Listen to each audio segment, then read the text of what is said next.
بسم الله الرحمن الرحيم. الحمد لله نحمده ونستعينه ونستغفره ونؤمن به ونتوكل عليه ونعوذ بالله من شرور أنفسنا ومن سيئات أعمالنا ونعوذ بالله من شرور أنفسنا ومن سيئات أعمالنا من يهده الله فلا مضل له ومن يضلله فلا هادي له ونشهد أن لا إله إلا الله وحده لا شريك له ونشهد أن سيدنا ومولانا محمدا عبده ورسوله صلى الله عليه وعلى آله وأصحابه وبارك وسلم تسليما كثيرا كثيرا. أما بعد فأعوذ بالله من الشيطان الرجيم. بسم الله الرحمن الرحيم. يا أيها الذين آمنوا اذكروا الله ذكرا كثيرا وسبحوه بكرة وأصيلا. هو الذي يصلي عليكم وملائكته ليخرجكم من الظلمات إلى النور. صدق الله العظيم. قابل احترام بھائیوں، دوستوں، بزرگوں، دیندار یہ ہمیشہ کامیاب ہوتا ہے، بے دین یہ ہمیشہ ناکام ہوتا ہے. دیندار ہوگا چاہے اس کے پاس مال ہو یا نہ ہو، کامیابی اسے ضرور ملے گی. بے دین ہوگا، مال اس کے پاس بہت ہے لیکن یہ سمجھے کہ وہ ناکام ضرور ہوگا. مال کا ملنا یہ کامیابی کی نشانی نہیں ہے، اور مال کا نہ ملنا یہ ناکامی کی نشانی نہیں ہے. ہر حال میں اللہ کا حکم کا پورا ہونا یہ کامیابی کی نشانی ہے. اللہ کا حکم کا ٹوٹنا یہ ناکامی کی نشانی ہے. یہ دو نشانی ہے رکھنا. حکم پورا ہو گیا، مال ہے یا نہیں ہے یہ کامیابی. حکم ٹوٹ گیا تو مال ہے یا نہیں ہے ہر حال میں یہ ناکام ہے. حضرت بلال جو ہے وہ چہرے کے اعتبار سے کوئی قبول صورت نہیں، تو اتنے خوبصورت کہیں یا اتنے جو قبول صورت ہوں، یعنی کوئی چیز بھی ان کی زندگی میں کشش کی نہیں تھی. کشش ہوتی ہے نا، کیا کشش ہوتی ہے؟ کبھی چہرہ بہت اچھا ہے، بال بہت اچھے ہیں، دانت بہت اچھے ہیں، کوئی بھی چیز کشش کی تھی نہیں حضرت بلال نے، لیکن دین تھا. تو حضور صلی اللہ علیہ وسلم نے فرمایا ہنی لک یا بلال، بلال تیرے لیے خوشخبری ہے، حشر کے میدان میں لوگ پیدل چلیں گے، میں اللہ کے نبی براق پہ رہوں گا اور تو میرے آگے آگے سرخ اونٹنی پر اذان دیتا ہوا چلے گا. یہ درجہ دیا حضرت بلال کو حضور صلی اللہ علیہ وسلم. مال کے اعتبار سے یہ کہ مل گئی تو روزی، نہ ملی تو روزہ، یہ ان کی زندگی. شادی کرنا چاہتے تھے، کوئی لڑکی نہیں دیتا تھا مدینہ منورہ میں، کوئی لڑکی دینے کے لیے تیار نہیں. قرضہ مانگتے تھے تو قرضہ نہیں دیتا تھا حضرت بلال کو، ان کی حالت تھی. لیکن درجہ حضور صلی اللہ علیہ وسلم نے یہ دیا، شاباشی یہ دی. اللہ کے یہاں جو شاباشی ملتی ہے وہ اعمال اور دین کی وجہ سے ملتی ہے. یہ آپ نے فرمایا حضور صلی اللہ علیہ وسلم نے، بلال تیرے لیے خوشخبری ہے، حشر کا میدان میں لوگ پیدل چلیں گے، میں اللہ کے نبی براق پہ رہوں گا اور تو میرے آگے آگے لال اونٹنی پر اذان دیتا ہوا چلے گا، اور جب تو اشہد ان لا الہ الا اللہ پر پہنچے گا تو ابو جہل بھی کہے گا صدقت یا بلال. ابو لہب بھی کہے گا صدقت یا بلال.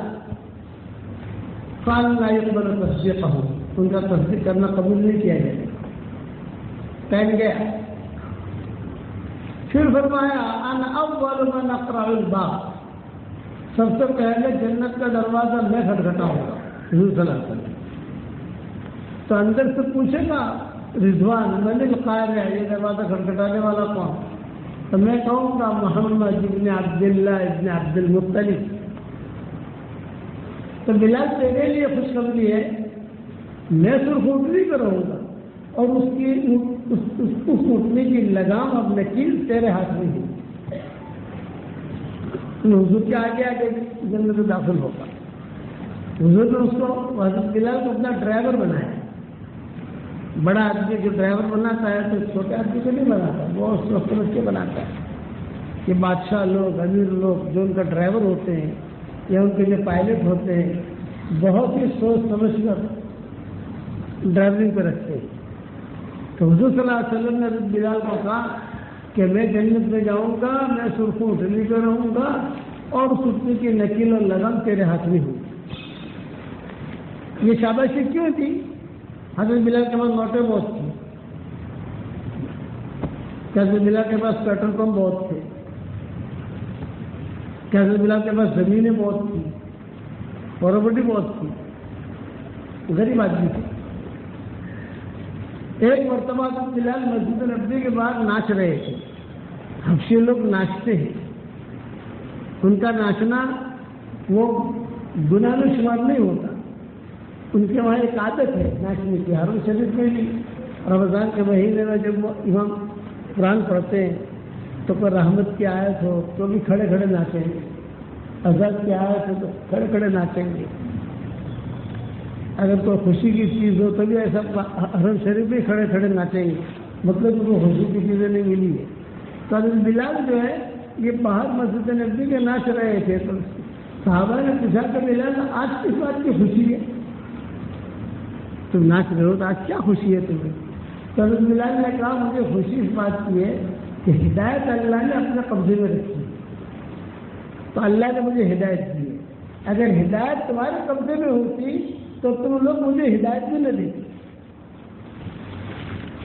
یہ حضرت بلال نے کہا کہ اللہ نے اپنے ہاتھ میں رکھے تو اللہ نے مجھے ہدایت دی تھی، میں مسلمان بن گیا، رضی اللہ تعالیٰ عنہ بن گیا. آج مجھے تم لڑکی نہیں دیتے، آج تم مجھے پیسہ نہیں دیتے، ویسے مجھے ہدایت بھی نہیں دیتے تھے. تو صدیق اکبر نے پھر اپنے خاندان میں کسی جگہ ان کا نکاح کرایا حضرت بلال کو، اور ان کے ساتھ جو ہے ان کی پھر اولاد ہوئی حضرت بلال کی جو ہے. تو اس لیے ایک جملہ صرف یاد رکھنا ہے، اللہ کے یہاں جو معیار ہے کامیابی کا اور ناکامی کا وہ دین اور بے دینی. دین کا کامیاب ہوگا، پیسہ کم ہو یا زیادہ، بے دین ناکام ہوگا چاہے پیسہ کم ہو یا زیادہ ہو. مال کا ملنا یہ کامیابی کی نشانی ہے ہی نہیں. اگر مال کا ملنا کامیابی کی نشانی ہوتی تو فرعون بھی ناکام نہیں ہوتا، اس کا مال بہت تھا. قارون کے پاس فرعون سے بھی زیادہ مال تھا، لیکن دھس گیا وہ، اور اب تک دھس رہا ہے. تو مال جو ہے یہ آدمی کامیاب نہیں کرتا، تو پراپرٹی آدمی کو کامیاب نہیں کرتی. ایک مرتبہ سبحان اللہ پڑھ لیا یہ اسے کامیاب کرے گا. ایک مرتبہ جو ہے سورہ اخلاص پڑھ لیا یہ اسے کامیاب کرے گا. نماز پڑھ لی یہ اسے کامیاب کرے گا.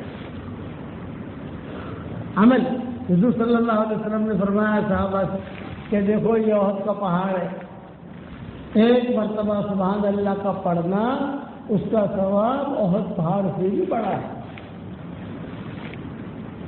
الحمدللہ کا پڑھنا اس کا ثواب احد پہاڑ سے بھی زیادہ ہے.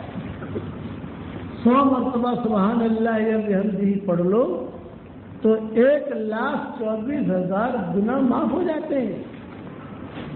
یہ آپ نے فرمایا. اور یہ بھی فرمایا کہ سمندر کے جھاگ کے برابر میں 100 مرتبہ سبحان اللہ یا بحمدہ پڑھو تو 1,24,000 نیکیاں ملتی ہیں.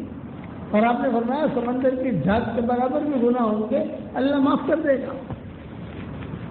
100 مرتبہ سبحان اللہ بحمدہ پڑھ لو جنت کے اندر 100 درخت لگیں گے. یہ فضیلت بتائی حضور صلی اللہ علیہ وسلم نے. ایک مرتبہ سبحان اللہ پڑھنے پر جنت میں کھجور کا درخت لگ جاتا ہے. اور جنت میں لکڑی نہیں ہوگی، وہاں سونے کا تنا ہوتا ہے جنت کے اندر۔ تو یہ بات میں آپ حضرات کے سامنے سمجھانا چاہ رہا ہوں، اپنی زندگی میں دین لانے کی کوشش کرو۔ ہماری جو محنت ہے دعوت و تبلیغ کا کام، بالکل محنت کرواتے ہیں، 3 چلے کی تشکیل کرتے نہیں کرتے، اجتماع ہوتے نہیں ہوتے، نشر ہوتے ہیں، اجتماع ہوتے ہیں، مسجدہ جماعت بیٹھتی ہے، گشت کرواتے ہیں، بھی 2 ہفتے کا 2 گشت کرو، بھی تعلیم کرو۔ یہ کیوں؟ تاکہ دینی مزاج بنے۔ آج ہمارے اندر سے دینی مزاج ختم ہو رہا ہے، فیشن کا مزاج ہے، فیشن۔ دین کی بات آدمی سنے گا، ایک کان سے سنا دوسرے کان سے نکل دیتا ہے۔ نہیں، میرے والد صاحب رحمۃ اللہ علیہ فرماتے تھے دین ہی اصل ہے۔ پھر قرآن کی آیت پڑھتے تھے، من عمل صالحا من ذکر او انثى وهو مؤمن فلنحيينه حياة طيبة وَلَنَجْزِيَنَّهُمْ أَجْرَهُمْ بِأَحْسَنِ مَا كَانُوا يَعْمَلُونَ۔ جس نے اچھا کام کیا، چاہے مرد ہو چاہے عورت ہو، ایمان کی حالت میں کیا، شرط ہے، تو اللہ وعدہ کرتے ہیں کہ ہم اس کو پاکیزہ زندگی دیں گے اور مرنے کے بعد ان سے بہترین بدلہ دیں گے، وعدہ ہے۔ اور اگر بیٹی والی زندگی اختیار کی تو وعید بھی ہے، وَمَنْ أَعْرَضَ عَنْ ذِكْرِي فَإِنَّ لَهُ مَعِيشَةً ضَنكًا وَنَحْشُرُهُ يَوْمَ الْقِيَامَةِ أَعْمَى قَالَ رَبِّ لِمَ حَشَرْتَنِي أَعْمَى وَقَدْ كُنْتُ بَصِيرًا قَالَ كَذَلِكَ أَتَتْكَ آيَاتُنَا فَنَسِيتَهَا وَكَذَلِكَ الْيَوْمَ تُنسَىٰ۔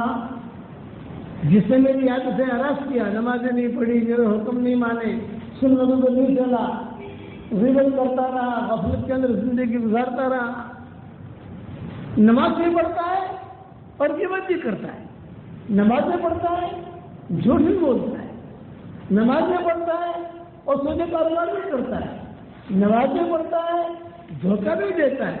تو اس کا مطلب یہ کہ یہ آدمی نماز نہیں پڑھ رہا ہے، اللہ کے ساتھ مذاق کر رہا ہے۔ میں نماز تو بولوں ضرور کی گی، اس کو آدمی دیکھے کہ میں کیا کر رہا ہوں۔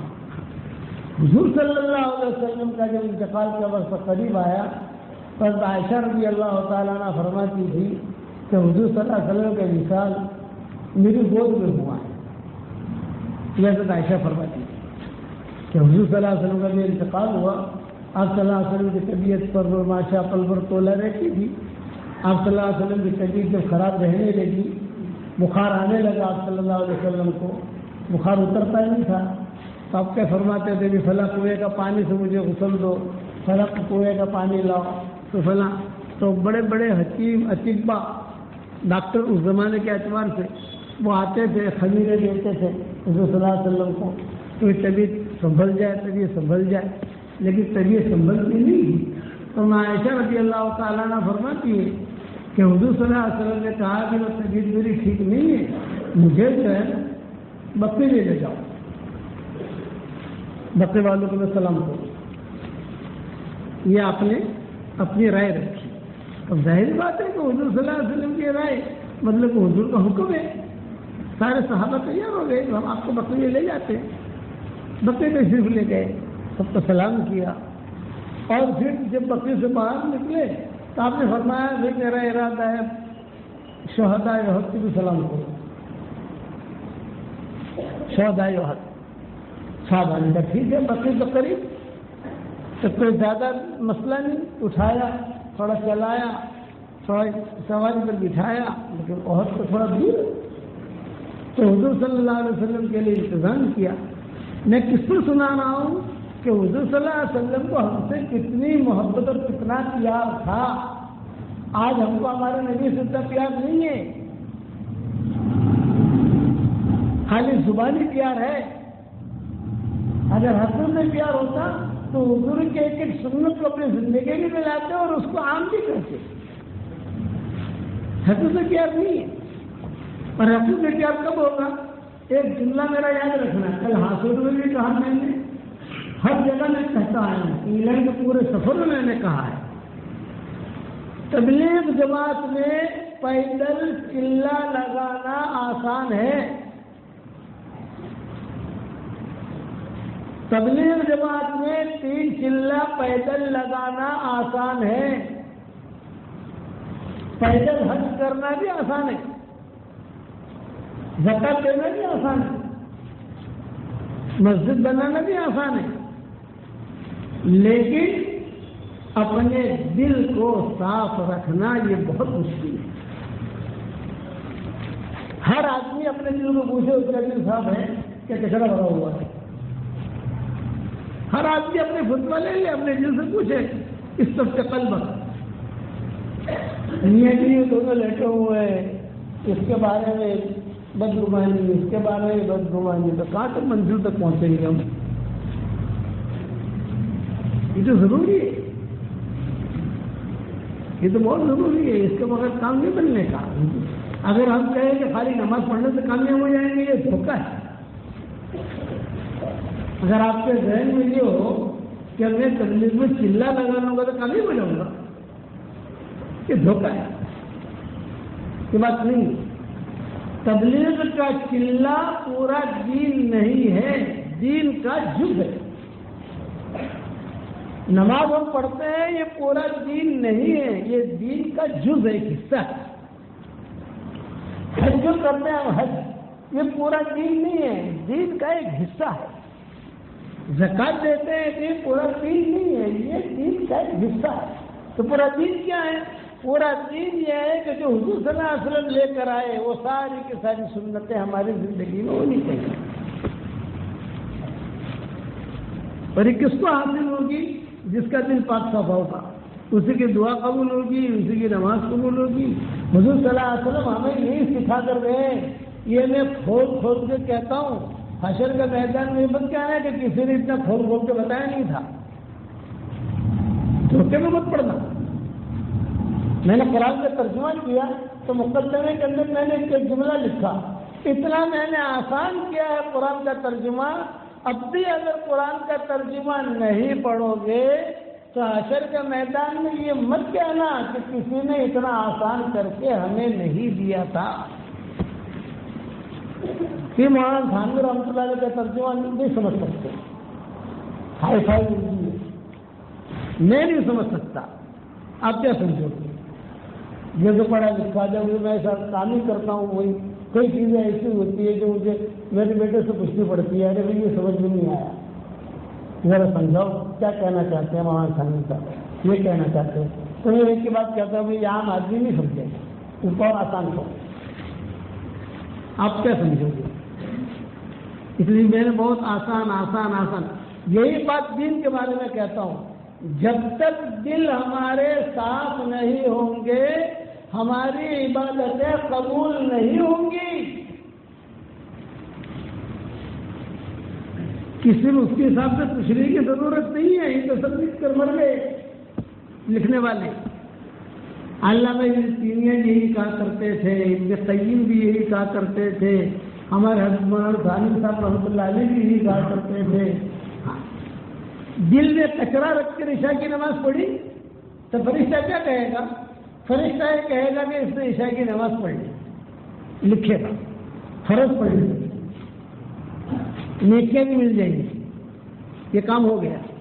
قبول اللہ کا دیکھ نہ بھائی میں کھوٹی سے قبول نہیں کرتا، میں تو پاک صاف قبول کرتا ہوں۔ اسی لیے قرآن میں کیا فرمایا ہے؟ انما یتقبل اللہ من المتقین، تقوی والوں کا ہی اللہ قبول کرتا ہے۔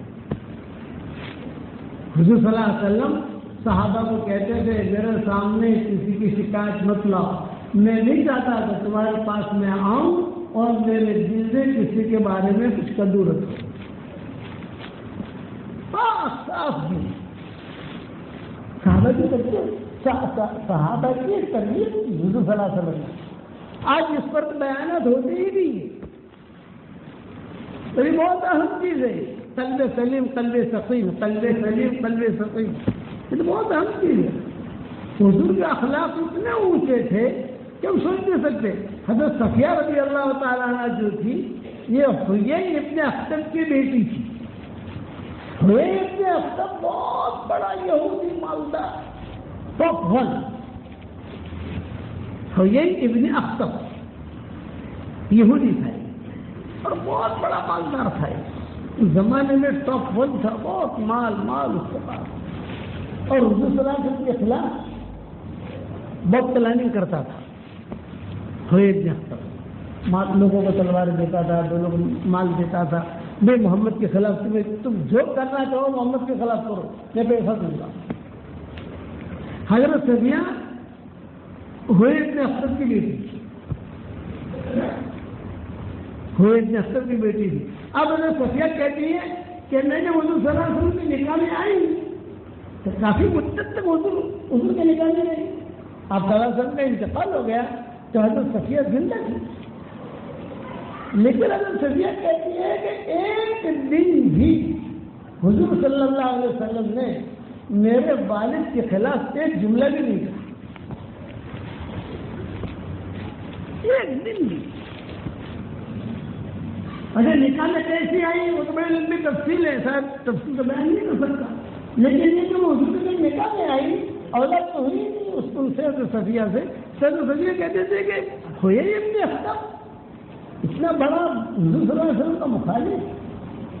لیکن صفیہ کہتے تھے ایک دن بھی ظاہر بات ہے وہ حضور حضرت صفیہ کے پاس آتے تھے, آرام کرتے تھے, حضرت صفیہ خدمت کرتی تھی. میاں بیوی کے جو تعلقات ہوتے ہیں وہ ہوتے تھے. صفیہ اور المؤمنین میں کہتی تھی کہ کبھی بھی حضور صلی اللہ علیہ وسلم نے میرے والد کے خلاف کوئی بات نہیں کی, بلکہ کبھی والد آ جاتے, ان کا والد مدینہ میں جیسے آ جاتے, باپ آیا آئیے ابا سے تمہارے ابا آئے ملاقات کریں. آج ہمارے اخلاق ایسے ہیں. ایک مرتبہ حجۃ الوداع کے موقع پر ایک قصہ ہوا. یہ سب مضمون حضور کا انتقال بیان کر رہا تھا, بعد میں بلال کا قصہ پہلے آیا تھا. یہ بھی ایک اچھی عادت سمجھو بری عادت سمجھو, جو اللہ کہلواتا ہے وہ کہہ دیتا ہوں, لیکن دھیان سے سننا. میرا بیان اگر دھیان سے سنو گے تو تنہائی میں سوچنے پر مجبور ہوں گے. گارے مولوی صاحب کیوں کہہ گیا ہے یار.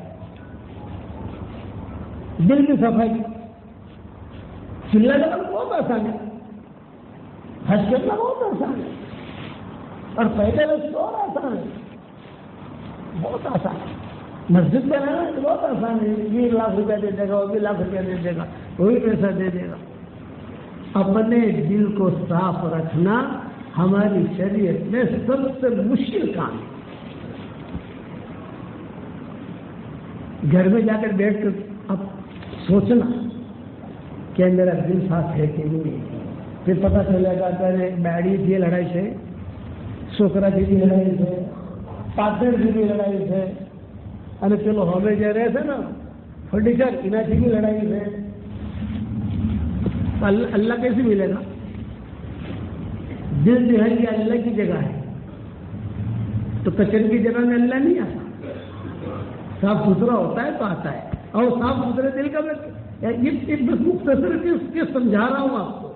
تو صفیہ حضرت صفیہ ہوئی ابن اختر کی بیٹی, لیکن حضرت صفیہ کہتی تھی کہ زندگی میں کبھی بھی حضور صلی اللہ علیہ وسلم نے میرے باپ کے بارے میں برائی نہیں.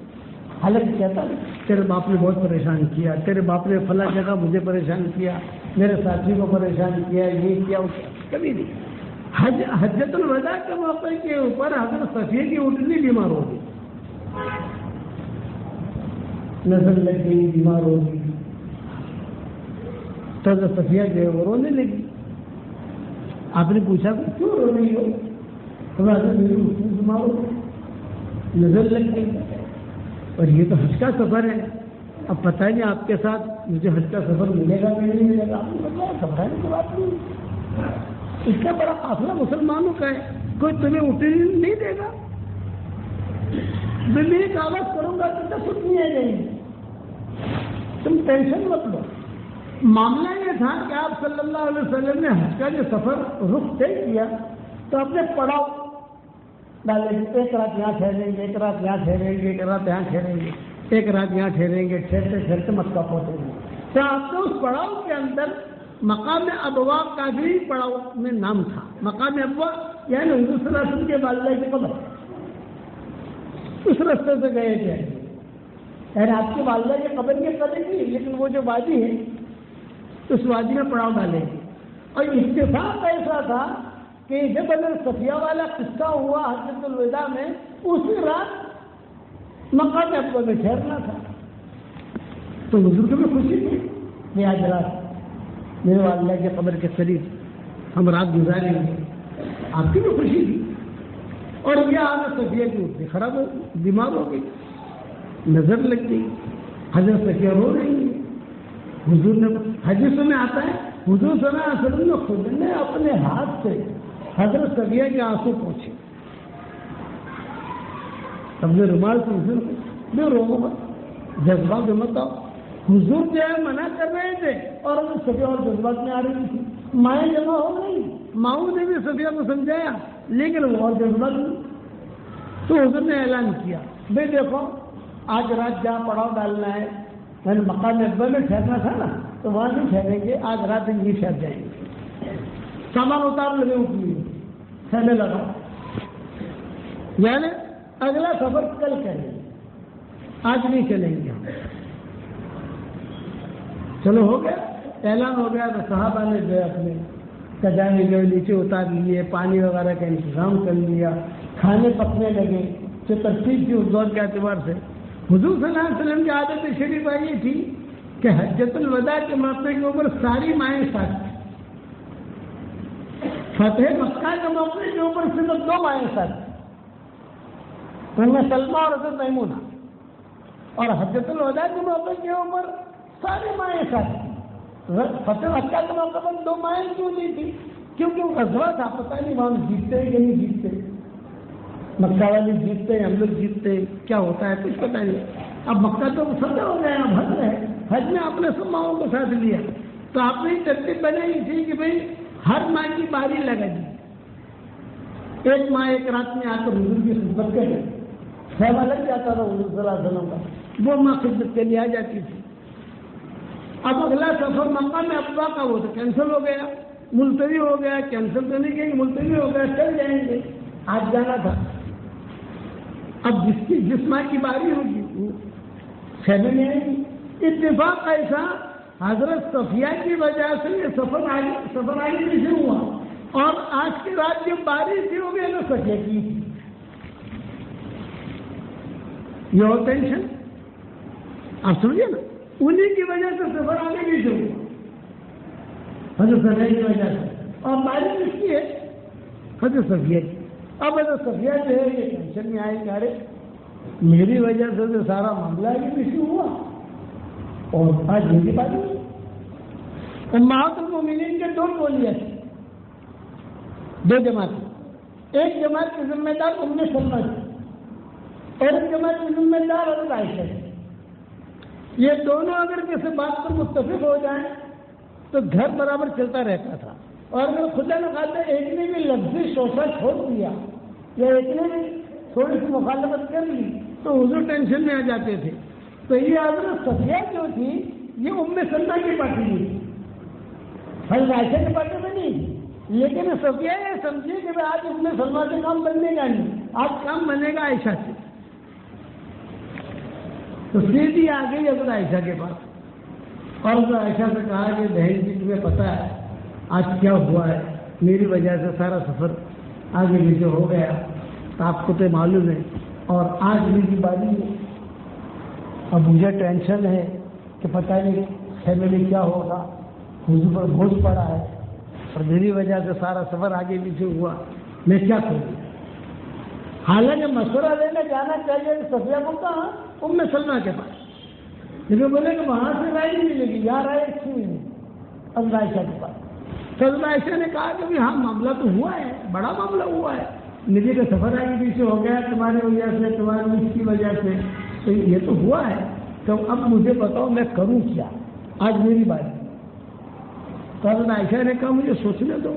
یہ فرمایا بہن جی بہت ٹینشن ہے مجھے کہ آج میری باری ہے، حضور صلی اللہ علیہ وسلم پر بوجھ ہے، اب یا نہیں ہے کچھ پتہ نہیں ہے کیا ہوگا. یہ مجھے بہت فکر ہے. بعد میں حضرت صفیہ نے خود نے کہا کہ میرے ذہن میں ایک رائے یہ آ رہی ہے کہ آج دیر میری باری میں تم چلی جائے. حضرت عائشہ چلی جائے. تو حضرت عائشہ نے کہا اس سے اچھی بات کیا ہے, تو اللہ کا فضل ہے, تو مجھے ایک رات مل جائے حضور کے ساتھ. اب حضرت عائشہ کپڑے وغیرہ بدل کر حضور کے خیمے میں آئی. جب خیمے میں آئی تو آپ نے فوراً سمجھ لیا, ارے بھی عائشہ تمہاری باری جو ہے آج تو صفیہ کی باری, آپ کو نہیں آتا کیا صفیہ کی باری, اور آپ کو معلوم ہے کہ اسی کی وجہ سے سفر آگے بھی شروع ہوا. فرمایا اویس بیوی کا پیار والا نام رکھنا ہماری شریعت میں سنت ہے, لیکن دھمال والا نہیں. حضرت عائشہ کا نام عائشہ تھا, حضور صلی اللہ علیہ وسلم پیار میں کہتے تھے اویس, حضور صلی اللہ علیہ وسلم پیار میں کہتے تھے عائش, حضور پیار میں کہتے تھے حمیرہ, حضور پیار میں کہتے تھے صدیقہ, اگر صدیقہ نام نہیں تھا. حضور پیار میں کہتے تھے عفیفہ, عفیفہ نام نہیں تھا, نام تھا عائشہ. لیکن حضور علیہ الگ ناموں سے پکارتے ہیں. آپ نے فرمایا اویس آج تمہاری باری ہے تم کیسے آ گئی؟ تو حضرت عائشہ نے کہا ذالک فضل اللہ یؤتیہ من یشاء, یہ تو اللہ کا فضل ہے, اللہ جسے چاہے. صفیہ نے مجھے کہا میری باری میں چلی جاؤ, تو میں آ گئی. اب حضرت صفیہ نے چلتے چلتے عائشہ سے کیا کہا, دیکھو عائشہ تم جا رہی ہو, ذرا میرا مسئلہ سمجھ گئے تو سلٹا دینا, کوئی بات آ گئی تو ایسے آ گئے تو تھوڑا سمجھ لینا, سمجھا دینا, یعنی حضور کا غم وغیرہ جو ہلکا ہو جائے, دل صاف ہو جائے, یہ مطلب. حضرت عائشہ نے کہا بالکل فکر مت کرو, بے فکر رہو. رات گزر گئی, حضرت عائشہ نے دوائیں پلا دی, حضرت عائشہ نے خدمت کر لی. اب صبح ہوئی تو صبح کو جو قافلہ چلے گا, اب حج کی طرف جا رہے ہیں سب. اب حضرت صفیہ کو سب سے پہلا ٹینشن یہ کہ بتائیے رات میں حضور نے کیا کہا ہوگا ایسا کہ صفیہ نے کیا یہ کیا وہ کیا. اب وہ لوگ جو ہے اپنے بستر باندھ رہے ہیں, خیمے نکال رہے ہیں, اور حضرت صفیہ وہاں دور سے عائشہ کو کہہ رہی کیا سمجھے, یعنی تم دل سے عائشہ کہہ رہی تو ان کا جو سامان ہے عائشہ کا بھی تو سامان ہے. یہ تو اب حضرت صفیہ میں یہ فکر کہ کب میں عائشہ سے ملوں اور کب رات کی کارگزاری لوں. اب ملاقات ہوئی تو حضرت صفیہ نے پوچھا بہن جی کیا ہوا رات کو؟ تو حضرت عائشہ نے کہا صفیہ ایک بات ذہن میں رکھنا, پوری رات میں نے حضور صلی اللہ علیہ وسلم کے ساتھ گزاری ہے, ایک جملہ بھی حضور نے نہیں کہا آج یہ ہوا, آج یہ ہوا, آج یہ ہوا, آج یہ ہوا, آج یہ, ایک جملہ نہیں. تمہارا نام تک نہیں لیا ہے کہ صفیہ نے ایسا کیا, صفیہ نے ایسا کیا. بالکل معاملہ کلیئر ہے. اور میں سمجھانے کے لیے کہتا ہوں, جیسا ہمیں ہوتا ہے نا, بس اب جو ہے تیری ٹرین پٹری پر آ گئی ہے, گریس لگا دی جا, چلتی جا, ان کوئی مسئلہ نہیں. حضور سے پوچھا ہی نہیں کہ کیا ہوا, بھول گئی. یہ چیز صاف دی. آج ہمارے یہاں ایسا ہے, ہمارے یہاں تو سالوں بھر آدمی بھولتا نہیں. کوئی غصہ ہو گیا ہو نا تو سال ہو, دن میں جب بیوی اگر کبھی تھوڑا سا معاملہ ہو جانا بیوی کے ساتھ, نمک زیادہ پڑ گیا تو کیا کہیں گے, جو یا تو مری سے تو اوپر نہیں ملتی. بادشاہ ہو گیا ہم لوگ وہاں بس. حضور صلی اللہ علیہ وسلم فرماتے تھے, خود دعا مانگتے تھے, اللہم انی اسألک قلبا سلیما, اے اللہ میں تجھ سے پاک صاف دل چاہتا ہوں. اللہم طہر قلبی من النفاق وعملی من الریا ولسانی من الکذب وعینی من الخیانہ. حدیث کی دعاؤں میں یہ دعا ہے. یہ ساری دعائیں میں جمع کر رہا ہوں, ہماری کتاب انشاءاللہ آ رہی ہے, اس کا نام ہے دعاؤں کا خزانہ. مانگتے جائیے, لیتے جائیے. نام پسند آئے نہیں آپ لوگوں کو؟ اس کے 1000 صدی کی کتاب آئی نہیں, زیادہ فضل ہو جائے کہ فضل عمل کی فیصلے دعاؤں کا خزانہ مانگتے جائیے، لیتے جائیے. ساری حضور نے جو دعائیں مانگی ہیں وہ دعائیں جمع کر رہا ہوں. قرآن کا کام پورا ہوا الحمدللہ. قرآن کا کام نہیں پورا نہیں ہوگا، دوسرا کام شروع ہو جائے گا. لیکن میں نے کہا امت کو دعائیں سکھانی چاہیے. حضور نے کیا مانگا؟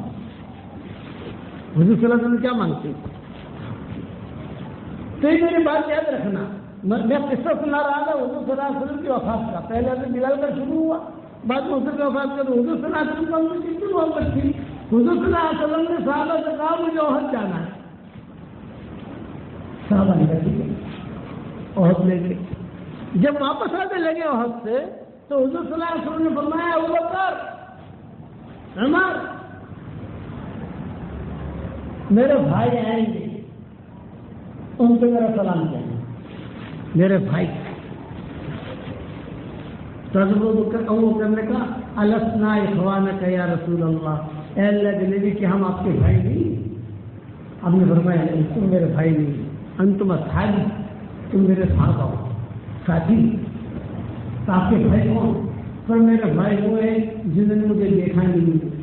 اس سے میرا تو عورتیں ہی بھائی ہیں. بعض مرتبہ صرف مرد کا نام لیتے ہیں، مراد مرد اور عورتیں دونوں. بعض مرتبہ صرف عورت کا نام لیتے ہیں، اس سے مراد مرد ہی ہوتی. اور بعض مرتبہ صرف مرد ہی مراد ہوتے ہیں، اور بعض مرتبہ صرف عورتیں ہی مراد ہوتی ہیں. لیکن یہ حدیث میں حضور نے بھائی سے ملاقات، اس سے عورتیں بھی مراد ہیں، میرے بھائی بہن ہیں. پوچھا آپ کے بھائی بہن کون ہیں؟ فرمایا وہ ہے جنہوں نے مجھے دیکھا نہیں. میری باتیں سنی اور میری باتیں سن کر اس پر قدم اٹھائے. ہم لوگ ہمیں اپنا اللہ کا نبی بھائی بہن بنا کر گیا، ہمیں بھائی بنا اپنا بھائی. کسی نبی نے اپنی امتی کو اپنا بھائی نہیں بنا. کسی نبی کی آدمی کی نہیں سنو گے کہ اس نے کہا ہو کہ میرے بھائی نہیں.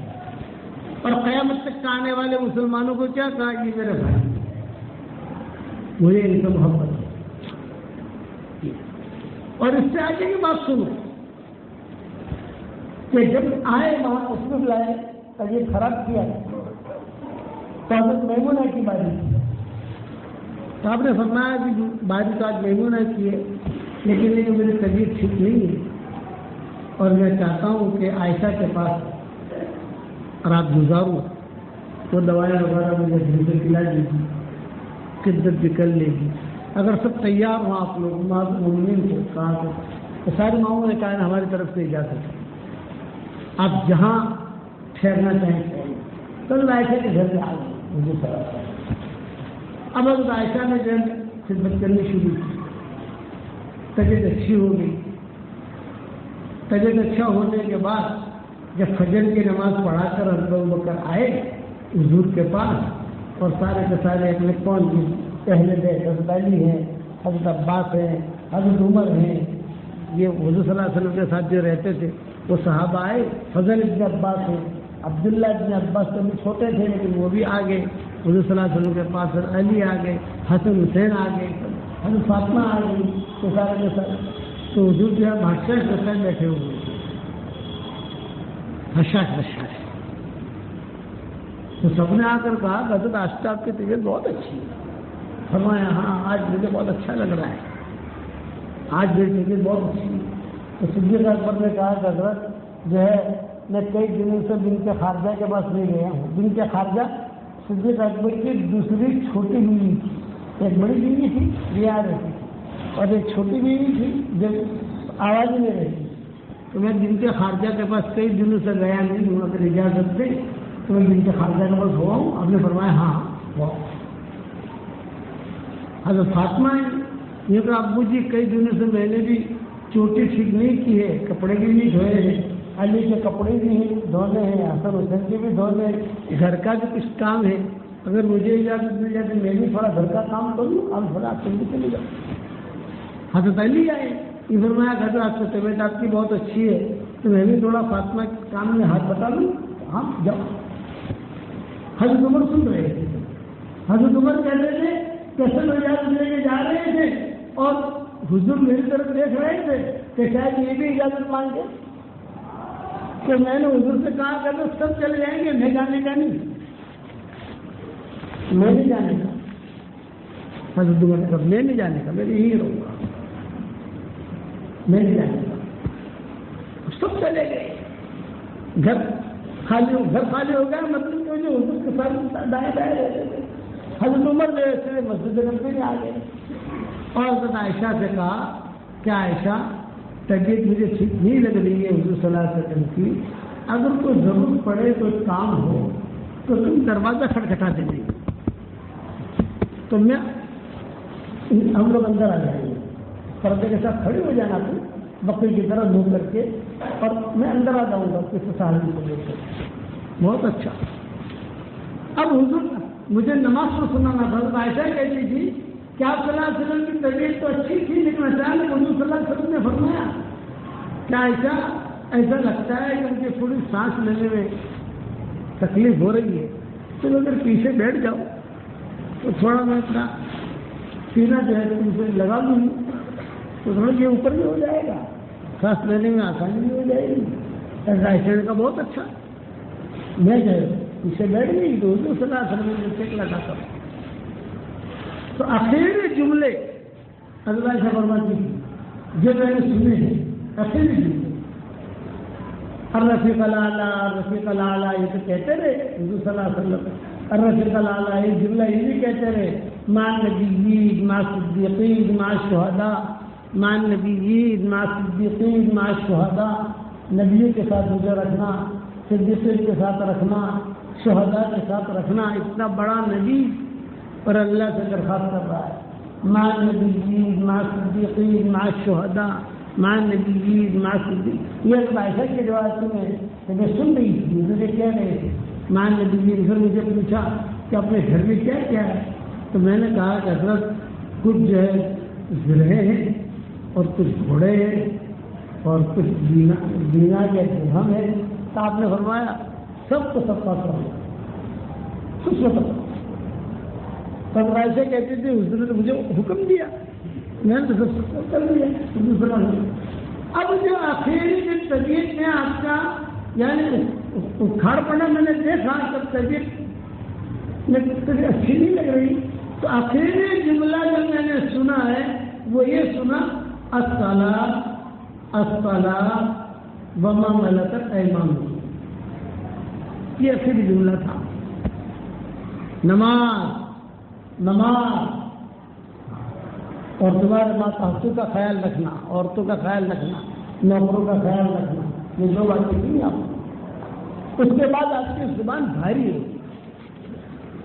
ثقل لسان ہو, حدیث میں آتا ہے ثقل لسان ہو, زبان بھاری ہوگی, پھر بول نہیں.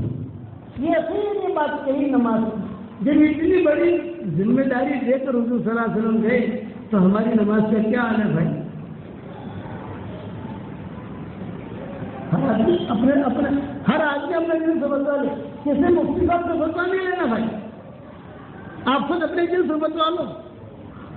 میرے والد صاحب رحمۃ اللہ علیہ فرماتے تھے کہ مفتی صاحب سے باتیں فتوا لینا, پہلے تمہارے دل جو تمہارا بیٹھا ہے تمہارے دل کے اندر اس سے فتوا لو.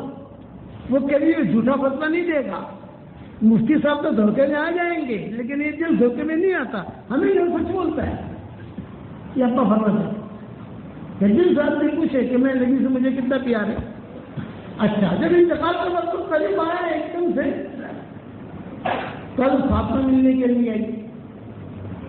فاطمہ کو پتا چلا, فکر تھا. کل فاطمہ آئی تو اتنے میں کسی نے دروازہ کھٹکھٹایا. آپ نے اشارہ کیا کوئی دروازہ کھٹکھٹایا. تب فاطمہ گئی, جو فاطمہ گئی تو دہلی کی بھاگی واپس آئی. کیا ہوا؟ آج ابو جی بڑے بڑے لمبے لمبے لوگ ہیں, امامہ پہنے ہوئے ہیں, داڑیاں ہیں. آپ سمجھتے فرشتے اتنے بڑے جبریل آئے. اسرائیل نہیں, ان کو حکم نہیں تھا اسرائیل, جبریل ہے. اور حضور صلی اللہ علیہ وسلم کو جبریل سے مناسبت. وہ قرآن لے کے آتے تھے, قرآن لے کر آتے تھے, جاتے تھے.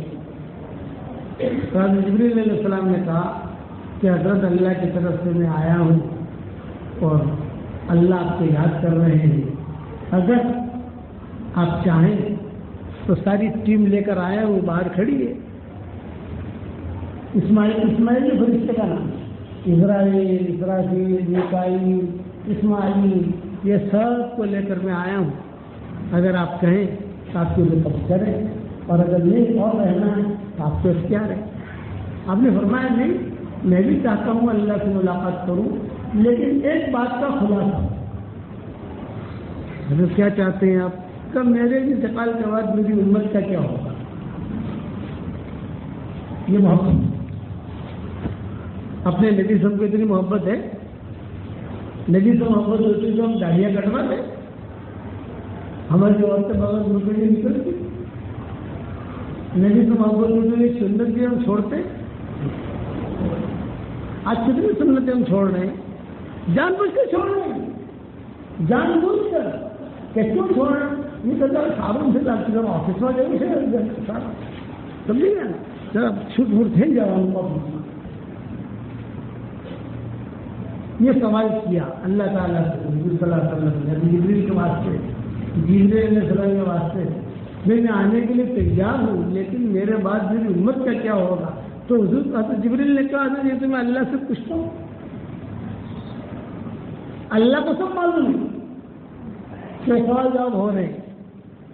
حضرت جبریل نے کہا میں پوچھ کر آیا، اللہ نے آپ کو سلام کہا ہے اور آپ کو یہ کہا ہے کہ پیارے نبی جی آپ اپنی امت کے بارے میں زیادہ ٹینشن نہ لیں، میرا وعدہ ہے آپ کی امت کے بارے میں آپ کو خوش کروں گا. وَلَسَوْفَ يُعْطِيكَ رَبُّكَ فَتَرْضَىٰ، یہ ہے قرآن میں سنت میں پڑھا امام صاحب نے. میں جو بھی بیان کرتا ہوں تو امام صاحب کیا پڑھ رہے ہیں اس میں سے بیان اپنا لے لیتا ہوں. وَلَسَوْفَ يُعْطِيكَ رَبُّكَ فَتَرْضَىٰ، ہم اتنا دیں گے آپ کو کہ آپ خوش ہو جاؤ گے. تو کتنا خوش ہوگا؟ جب تک میں پوری امت کو جنت میں داخل نہ کرا دوں گا خوش نہیں ہوگا. یہ محبت ہے. آج ہم کو محبت ہے رسول صلی اللہ علیہ وسلم سے. اس لیے اب عائشہ رضی اللہ تعالیٰ نے فرماتی کہ مضمون شروع ہوا ہے کہ اسی کو میں تھوڑا سا سمجھا دوں آپ لوگوں کو. عائشہ کہتی ہے کہ حضور صلی اللہ علیہ وسلم جبریل جو ہے یہ تو چلے گئے سب کچھ، لیکن پھر حضور صلی اللہ علیہ وسلم جو ہے سینے کمرے سب لگا کر بیٹھے ہوئے تھے. اچانک جو ہے آپ کے گردن لوٹ کی دانی کر دی، آپ کی زبان مبارک سے لعاب مبارک نکلا تھوک، اور وہ تھوک جو ہے میرے ہنسلی کے گھڑے میں گرا. اللہ ہنسلی سمجھو سمجھتے وہ لوگ ہنسلی گجراتی میں ہنسلی کیا ہے؟ یہ جو ہوتا ہے بعض لوگوں کا بھرا ہوا ہوتا ہے اور بعض لوگوں کا کھڈا ہوتا ہے. تو عائشہ کا کھڈا تھا، میرے ہنسلی کے گھڑے میں گرا. جس کے جملے میرے ہنسلی کے گھڑے میں گرا. جب میرے ہنسلی کے گھڑے میں گرا تو ایک دم سے خوشبو مجھے محسوس ہوئی، ایک دم سے شدت محسوس ہوئی. اور پھر میں حضور کو کہتے رہی یا رسول اللہ یا رسول اللہ، تھوڑا لیکن حضور صلی اللہ علیہ وسلم جواب ہی نہیں دے رہے. تو میں سمجھی کہ کچھ معاملہ ہے. میں تھوڑی سی پیچھے ہٹی اور پیچھے ہٹ کر حضور صلی اللہ علیہ وسلم کو برابر لٹایا اور برابر لٹا کر مسجد نبوی کی طرف جو صحابہ بیٹھے ہوئے تھے باہر، میں نے دروازہ کھٹکھٹایا. تو حضرت عمر نے کہا کچھ کہو گی عائشہ؟ میں حضرت عمر دیکھو نبی کی طبیعت کچھ خراب ہوئی ہے، تم لوگ اندر آؤ، میں برقعے کے ساتھ پردے کے ساتھ بقی کی طرف منہ کر کے کھڑی ہوں، تمہارے نبی کو کیا ہو رہا ہے ذرا دیکھو. حضرت عمر آئے، حضرت عمر کے ساتھ مغارے میں شعبہ نہیں ہے، باقی صحابہ باہر ہو اندر نہیں آیا. حضرت عمر نے دیکھا تو حضرت عمر نے زور سے کہا عائشہ گھبرانے کی بات نہیں ہے، حضور صلی اللہ علیہ وسلم کا انتقال نہیں ہوا ہے، آپ کی طبیعت بہت خراب ہوئی ہے، گہری غنودگی ہے، بے ہوشی. تھوڑے دیر میں طبیعت سنبھل جائے، ٹینشن مت لینا. یہ حضرت عمر نے کہا. لیکن وَأَمَّا سُكُوتُ الْغَيْرَةِ يُحَيِّرُنِي، عائشہ کہتی تھی دو آدمی تھے نا، حضرت عمر اور مغیرہ بن شعبہ، تو حضرت عمر بول رہے ہیں، مغیرہ بن شعبہ خاموش ہے. تو ایسے نہیں کہتی تھی وَأَمَّا سُكُوتُ الْغَيْرَةِ يُحَيِّرُنِي، مغیرہ کی خاموشی مجھے حیران کر رہی ہے کہ مغیرہ کیوں خاموش ہے. عمر اکیلے کیوں بول رہے ہیں؟ اور یہ تو چلے گئے باہر، اب میں اکیلے تو میں گئی سیدھے ماؤں کے پاس، نے دیکھا میں تمہارے نبی میں کیا ہو رہا ہے، تو ام سلمہ سب سے بڑی تھی، یہ آئی ابو سلمہ کو مرتے ہوئے دیکھا نہیں تھا ام سلمہ نے، حضرت فاطمہ بھی آ گئی، حضرت میمونہ بھی آ گئی، ساری وہ آ گئی، تو ام سلمہ سے حضرت عائشہ نے کہا عمر یہ کہہ کر گئے کہ طبیعت ٹھیک ہے آپ کی، لیکن گہری غنود کی ہے، تھوڑی دیر میں ابھی ہوش آ جائے۔ تو اب ام سلمہ نے کہا نہیں، حضور کا انتقال ہو چکا ہے، یہ ام سلمہ نے کہا، لیکن ام سلمہ کی بات تو چلے گی جب تک کہ مرد لوگ نہ کہیں۔ اب حضرت عمر جو اندر باہر تھے تو دوسرے صحابہ نے کہا کیا معاملہ ہے، کیا معاملہ ہے؟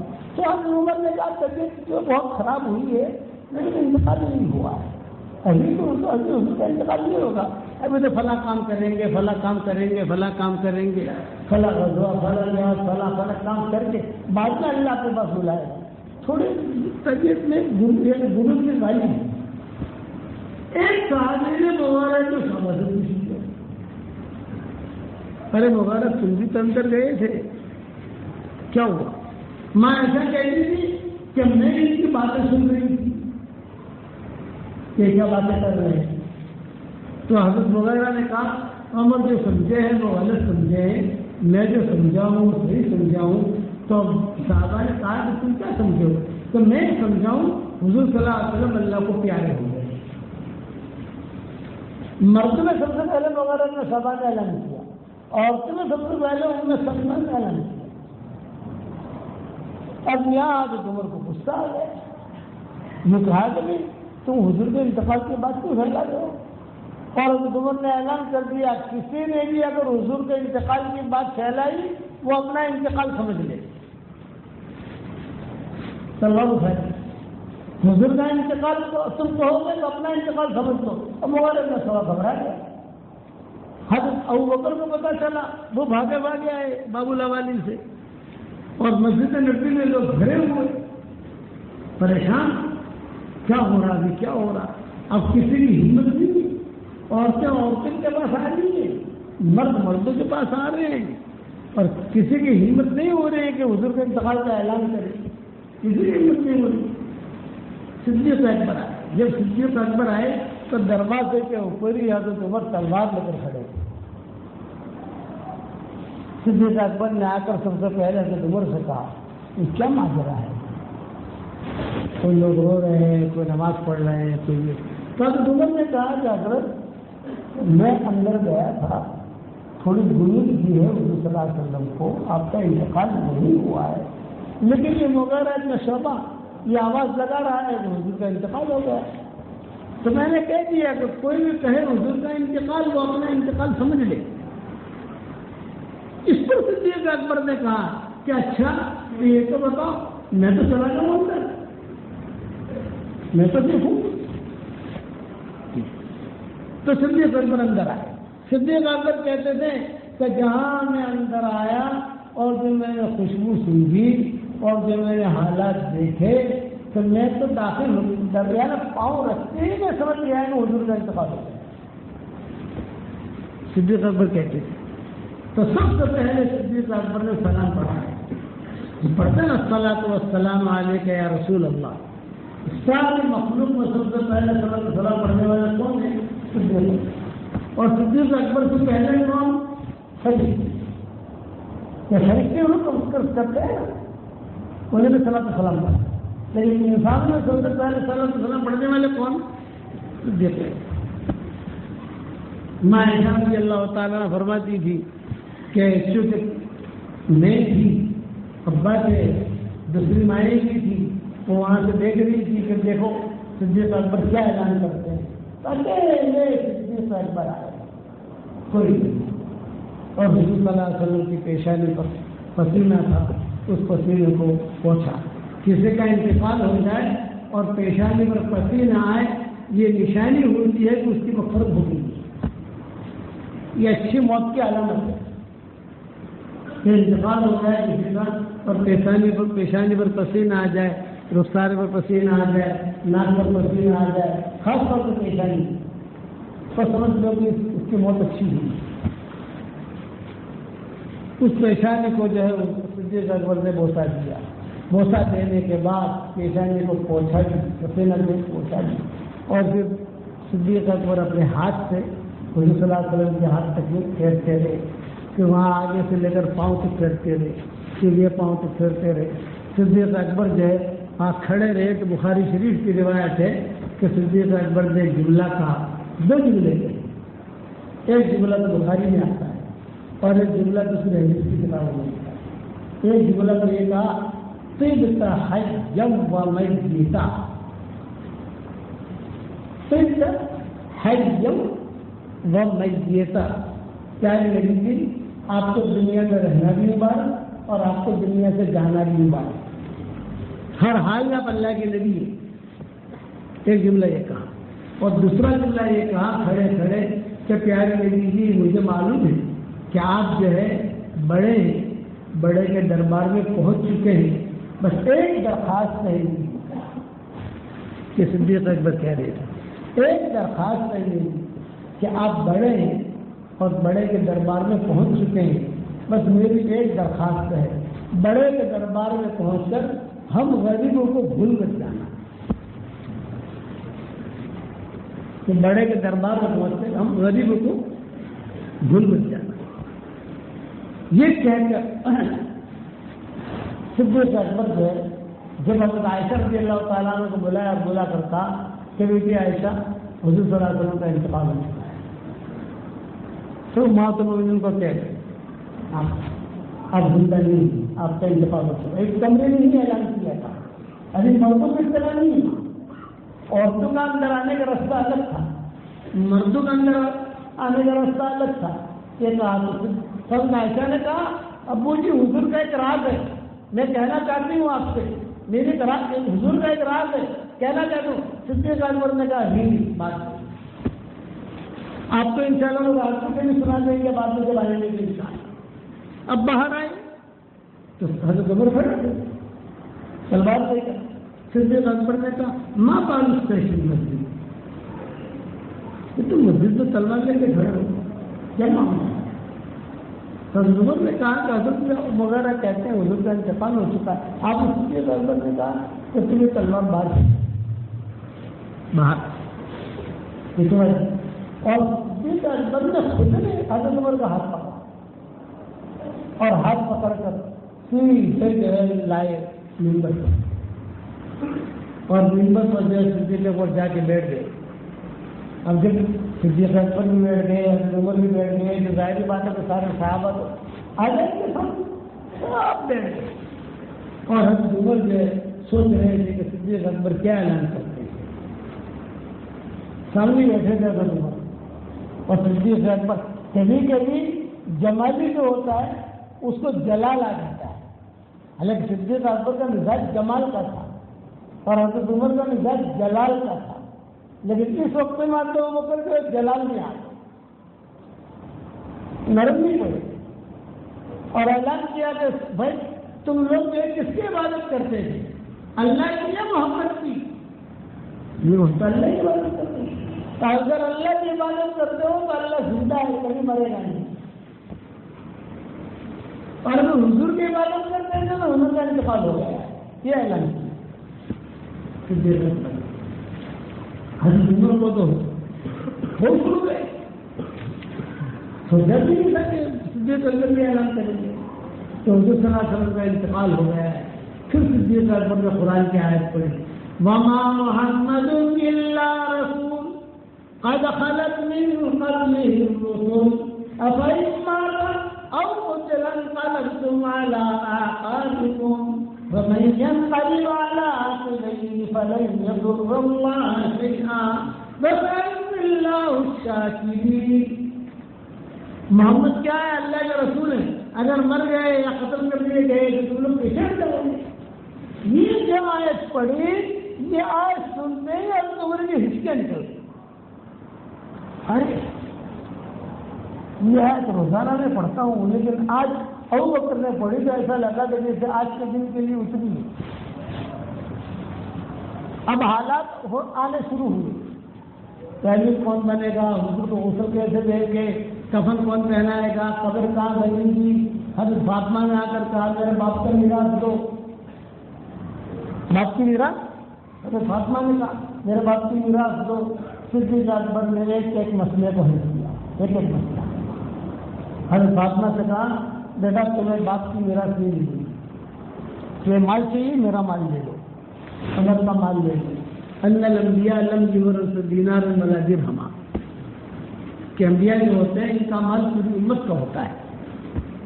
تمہارے والے سر سے میں نے سنا سب مسئلے آئے. ایک مرتبہ میں نے دیکھنا شروع کیا کہ تقریباً 25 نامناسب حالات آئے حضور کے انتقال اور ان نامناسب حالات کا علاج کیا کہ اللہ کے راستے کے نقل و حرکت کو بڑھاؤ، دین پر قائم رہو، دین پر زندہ رہو. ایک بات یاد رکھنا، میرے والد صاحب رحمۃ اللہ علیہ کو جس نے دیکھا ہے اس نے دیکھا ہے، جس نے نہیں دیکھا اس نے نہیں دیکھا. جس نے دیکھا ہے اس کے بیانات بھی سنے. مجموع کے اندر جو اجتماع ہوتے تھے تو ابا فرماتے تھے ایک اللہ کا حکم کا پورا کر دینا، ساتوں آسمان اور زمین اور اس کے اندر کے خزانے ہاتھ میں آ جائیں اس سے زیادہ نہیں تھی. اور ایک اللہ کا حکم کا چھوڑنا، ساتوں آسمان اور زمین اور اس کے خزانے ٹوٹ جائیں اس سے زیادہ خطرناک. حالت تو اتر پڑو رہے گا، کبھی سردی، کبھی گرمی، کبھی جوانی، کبھی بڑھاپا، کبھی نوجوانی، کبھی دادا بنیں گے، کبھی نانا بنیں گے. اب سمجھے یا کسی آگے کیسے بڑھتا ہے اسی طریقے سے بڑھتا ہے. یا ایھا الانسان انک کادح الی ربک کدحا فملاقیہ. اے انسان تو چل بدل ہوتا ہوتا ہوتا حالات کا مقابلہ کرتے کرتے میرے پاس ہی آئے گا اور لے جانے والا تو نہیں ہے. تو آج کا سبق میرے دو باتیں ہیں بھائی. 1 گھنٹہ ہو گیا میرا، وہ حضور کے وصال کا تو پورا بیان کر سکتا ہے نہیں ہوتا. 5 گھنٹے کا بیان ہے، 5 گھنٹے بیٹھنا پڑے گا.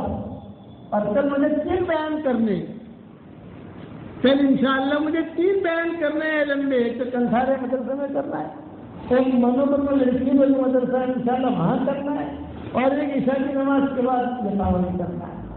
پھر یہ بمبئی بھاگنا ہے، پھر بمبئی جا کر کے دوسرے پروگرام ہے انشاءاللہ. کبھی سنائیں گے کبھی آئیں گے. میں تو آپ حضرات سے ایک بات کہتا ہوں، اپنا دل صاف رکھو، اپنا دل صاف رکھو تو اللہ ملے گا. اور اگر دل صاف نہیں رکھا تو اللہ نہیں ملے گا. نیکیاں ملیں گی، نماز پڑھ لی ہم نے تو نماز کی نیکیاں ملیں گی. ہماری شریعت میں نیکیاں کمانا بہت آسان ہے اور گناہ معاف کرانا بہت آسان ہے. حدیث شریف میں آتا ہے میاں بیوی ایک دوسرے کی طرف دیکھ کر محبت سے مسکرائے، اللہ نے مسکراتی. صاحب عورت گھر جا کر عمل کر لینا، بیگم کے سامنے جو فرشی حور ہے نا اس کے سامنے جا کر ہنسنا، وہ بھی ایسے ہی آپ بھی ہنسو گے تو اللہ نے ہنسے، لیکن محبت سے. یہ نہیں مول صاحب نے کہی تھے اپنا استاد ہوتا مولانا عمر صاحب معلوم پوری آج اپنا استاد سے دوستوں سمجھے تھے تو ہنسو شمایا پر تاری ماری میں لڑائی تھے تو تھے یہ نہیں. آدمی معاف کرنا سیکھے. عمر بن عبدالعزیز رحمۃ اللہ علیہ کو زہر دیا، بخار بہت آتا تھا. عمر بن عبدالعزیز کو بخار بہت آتا تھا، بخار اترتا ہی نہیں تھا. تو بڑے بڑے طبیب آئے تو طبیبوں نے دیکھا تو طبیبوں نے کہا کہ صاحب آپ کی تو انتڑیاں چڑھ گئی. ارے میری انتڑیاں کیسے کٹی؟ کیونکہ آپ کو زہر دیا گیا ہے. ارے مجھے کون زہر دے گا؟ کیونکہ ہوگا آپ لوگوں خارج میں آپ کا ساتھی. تو غلام کو بلایا عمر بن عبدالعزیز نے، اور غلام کو بلا کر یہ کہا بھائی تم نے مجھے زہر دیا تھا. پہلے تو ہاں نہ کہتا رہا، بعد میں اس نے کہا ہاں میں نے دیا. اچھا تو تجھے کتنے پیسے ملے؟ تو اس نے کہا 2000 دینار. 2000 دینار کا مطلب 2000 سونے کے سکے، گولڈ. تو عمر بن عبدالعزیز نے کہا تو نے میری قیمت 2000 دینار رکھی، میں اتنا بڑا کام کر رہا تھا امت کا کتنے مسجدیں بنا دی, کتنے بیواؤں کے پیسے دلوا دیے, کتنا میں نے ظلم ختم کیا. اور اس نے اقرار کر لیا, کمرے میں دو بیٹھے اور اقرار کی مجھے نے کہا میں نے کیا ہے.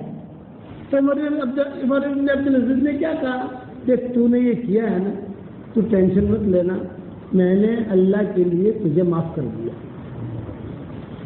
بادشاہ ہے امیر المومنین نے, اور کیا کہہ رہے ہیں, ٹینشن مت لینا, میں نے اللہ کے لیے تجھے معاف کر دیا. اور دیکھ تو جو ہے نا یہاں سے بھاگ جا, اگر میرے بیٹوں کو پتہ چلے گا, بزرگوں کو پتہ چلے گا کہ تو نے مجھے زہر دیا, تیری بوٹی نکال لیں گے, لوگ ماریں گے.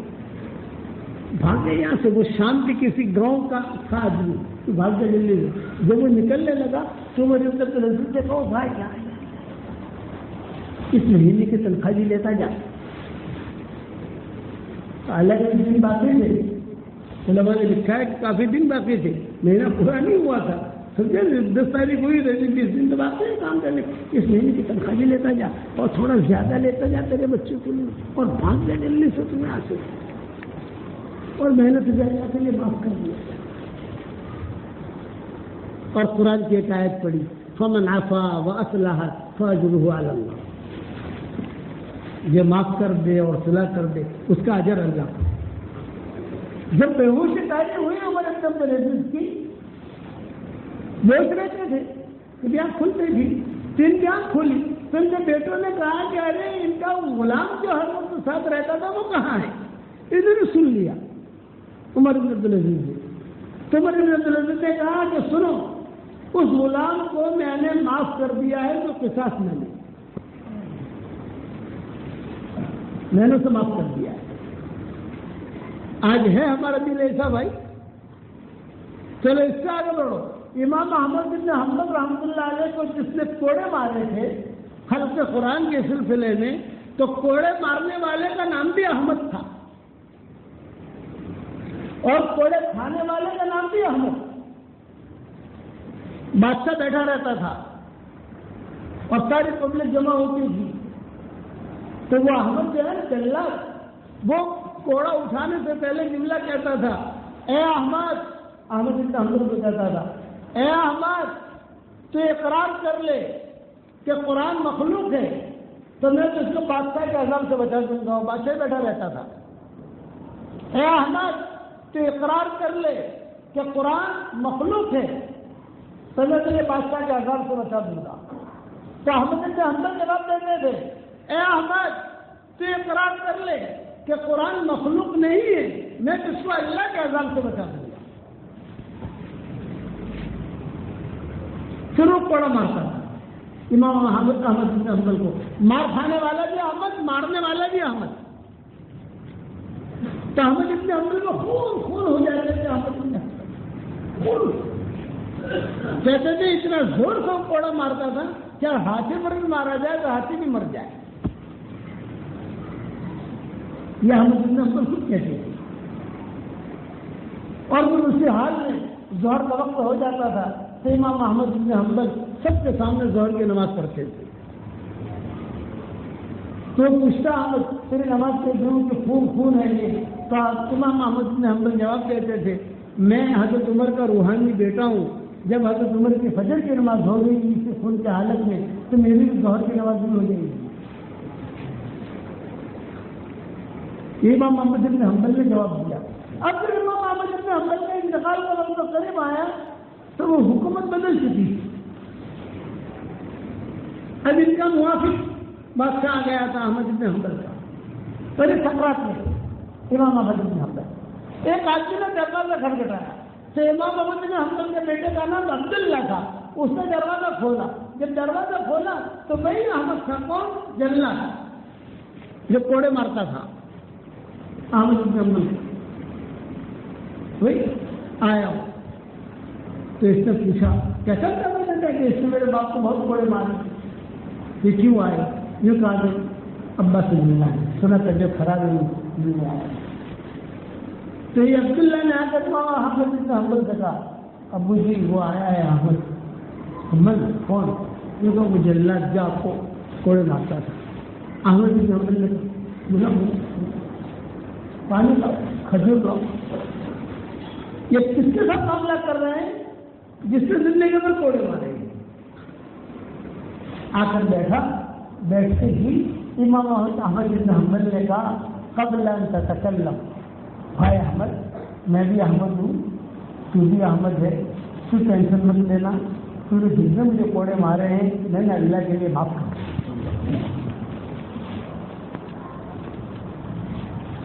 اس کے بعد امام احمد بن حنبل کی روح قبض ہوئی. امام احمد بن حنبل کی روح جب قبض ہوئی ہے اس تصویر کا بات نہیں. اتنے دن کے 7 لوگ تھے، سب جا کر گئے، دنیا کا جو دن پھیلا. جب انتقال ہوا اتنے جنازے میں لوگ اتنے تھے، ہزاروں یہودی مسلمان ہوئے سب جنازے دیکھ کر. یہ ہے آدمی. میں نے دکھرے مورتی کے اندر امام احمد بن حنبل کا مضمون لکھا ہے. وہ کہتے تھے امام احمد بن حنبل رحمۃ اللہ علیہ ایسی جیل میں مجھے رکھا گیا تھا کہ میں میری انگلیاں بھی نہیں دیکھ سکتا تھا. تو ایک مرتبہ میرے دل میں یہ بات آئی، خیال آیا کیا اتنا مارتے ہیں مجھے یہ لوگ، چلو زبان سے کیا دل میں تو میرا ایمان ہے، حدیث تو معلوم تھی الا من اکرہ وقلبہ مطمئن بالایمان، کہ خدا نہ خواستہ ایسا حال آئے کہ آدمی زبان سے کچھ کہہ دے دل کے اندر کوئی ایمان ہے. یہ میرے دل میں بات آئی. احمد بن حنبل کہتے ہیں پولیس والے لے جا رہے تھے مجھے، مجمع مجھے دیکھ رہا تھا تو احمد بن حنبل کہتے ہیں مجمع میں دفاغا ہوا ایک آدمی آیا. میں نے کہا بھائی تو کون ہے؟ یہ کہا انا ابو الہیثم. ابو الہیثم کا مطلب حکومت کا خطرناک وانٹیڈ آدمی، حکومت ڈھونڈتی تھی اسے. انا ابو الہیثم بہت بڑا ڈاکو. تو احمد بن حنبل نے کہا کہ پولیس والوں کے سامنے میں ابو الہیثم آیا. میں گھبرایا، ارے ابو الہیثم کا تمہارا کیا چھوڑ، وہ تو بڑے مجمع میں آ گیا. اس نے کہا نا ابو الہیثم، میں ابو الہیثم ہوں. تو احمد بن حنبل نے کہا مالی ولی ابو الہیثم، میرا ابو الہیثم کا کیا معاملہ. تو ابو الہیثم نے کہا ایک بات کرنے آیا ہوں صرف، غور کرو. تو اس ابو الہیثم نے یہ کہا یہ حکومت نے مجھے 12 جیل میں ڈالا ہے اور مجھے بہت مارا ہے، لیکن جب جیل سے میں نکلتا تھا تو سیدھا ڈاکہ ڈالنے جاتا تھا، گھر نہیں جاتا تھا. باطل پر میں ڈٹا ہوا تھا، باطل پر. تم حق پر ہو، مار کھا رہے ہو، حق پر جم جانا، حق کو چھوڑنا مت. اب امام احمد بن حنبل روئی، انہوں نے کہا نصیحت تو ہو سب بتائیے. اس کی نصیحت نے مجھے جمع کیا. ابو الہیثم اس کی نصیحت نے جمع کیا.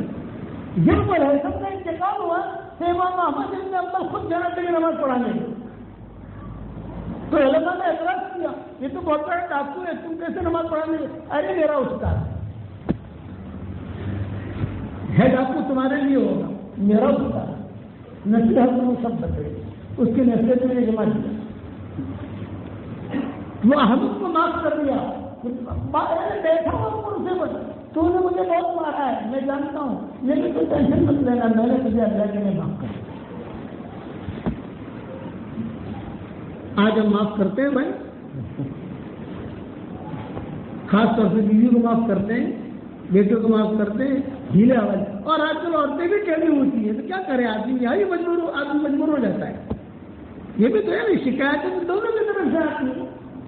جب آپ نے مجھے کہا ویسے ہماری بہن ہماری بات مانتی، میری بیوی میری بات سنتی ہی نہیں ہے، مانتی ہی نہیں ہے، تو میں نے اس کو کہا کہ ویسے کو بتاؤ بھائی. ہاں بتاؤ. میں تو پہلی تاریخ صاحب تو تجھے بیوی کو ایک لفاف دے لے 5000 روپئے ہدیہ دے دے. بات مانی، مولانا مانی گی؟ میں نے کہا انشاءاللہ مانی گی. اب اس سے 5000 دینے شروع کیے، پھر بھاگا بھاگا آیا میرے پاس.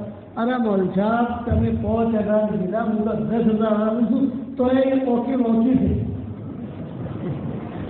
اور تو سمجھا ہے چلیے کے لیے. تو میں نے کہا ایک کام کریے، ایک وظیفہ اور بتاؤ تو مانے گا؟ ہاں بولنا مانوں گا. کتنے بچے ہیں تیرے؟ یہ 3 لڑکے 5 لڑکیاں. 3 لڑکے 5 لڑکیاں. میں نے کہا اب تو جو ہے نا بیوی بن جاؤ, اس کو شوہر بنا دے. کبھی لڑائی نہیں ہوں تو بیوی بن جائے, اس کو شوہر بنا دے. اب تک ان کا گھرانہ چل رہا ہے. میں چاہتا ہوں بیوی بنا تو سوچا والے میں بیوی ہوں, بس اسے تو چلتا ہے تو تیرا گھرانہ تیرا چمن آباد رہے گا. مانا چمن وہ بھی اجڑ جائے گا, بچے بھی اجڑ جائیں گے, تو بھی چلا جائے گا. نبھانا پڑتا ہے. ایک مرتبہ حضرت فاطمہ شکایت لے کر آ گئی حضرت علی کی. تب حضرت فاطمہ اور حضرت علی اور شکایت لے کر آئی, اور حضور نے فرمایا فاطمہ اندر آؤ. نہیں آج میں علی کی شکایت لے کر آئی ہوں, علی کی شکایت لے کر آئی. آپ نے بولا بیٹا اندر آؤ, اندر آ کے بات کرو. تو نہیں میں باہر ہوں. یہ کیا مسئلہ ہے؟ آج تو ایسا نہیں بولا ہے اندر آ کے بات کرو. نہیں, آج علی کی شکایت لے کر آئی. آپ نے فرمایا کیا شکایت؟ چلو فاطمہ دو باتیں. ایک بات تو یہ کہ مدینہ والے یہ باتیں کرتے ہیں کہ نبی سے اپنی بیٹی کی خبر نہیں رکھتی. باتیں چلتی ہیں آفات الاخبار ہوا تو جو بات چلی تو اس نے فرمایا میں تیری تو خبر نہیں رکھتا. کیا بات کی میں نے خبر نہیں رکھی؟ تو جو کہتی ہے میں کرتا ہوں, جو مانگتی ہے میرے پاس ہوتا ہے میں دیتا ہوں, اور خیال بھی رکھتا ہوں. چلو یہ بات تو ختم ہو گئی.